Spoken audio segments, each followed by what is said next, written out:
মনে রাখবেন ভাঙ্গা জিনিসগুলোকে আল্লাহ এমনভাবে সুন্দর করে নতুন করে সাজাবে, আপনাকে এমন সুন্দর জীবন দান করবে, যারা আপনাকে নামাতে চেয়েছিল তারা আপনি পর্যন্ত আর পৌঁছাতে পারবে না। সুবহানাল্লাহ। যারা আপনাকে টেনে ধরে নামাতে চেয়েছে তারা অনেক পিছনে পড়ে থাকবে, আপনি রবের রহমত নিয়ে অনেক দূরে এগিয়ে থাকবেন। মনে রাখবেন, শুধু একটু সয়ে যাবেন, একটু ধৈর্য ধরে থাকবেন, একটু সহ্য করে চুপ করে থাকবেন।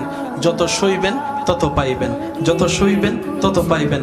কোনো আফসোস নাই, কোনো আপত্তি নাই, কোনো হা হতাশ নাই। রবকে শুধু এতটুকু বলবেন, যখনই মন খারাপ হবে সিজদায় মাথাটা ঝুঁকিয়ে, ইয়া রব, আমি যা পেয়েছি কোনো কিছু পাওয়ার যোগ্যতা আমার কাছেই নেই, সব তুমি দয়া করে দান করেছো, সব তুমি দয়া করে দান করেছো।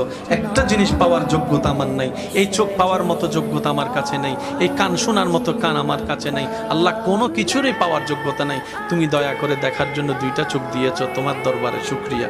সুবহানাল্লাহ।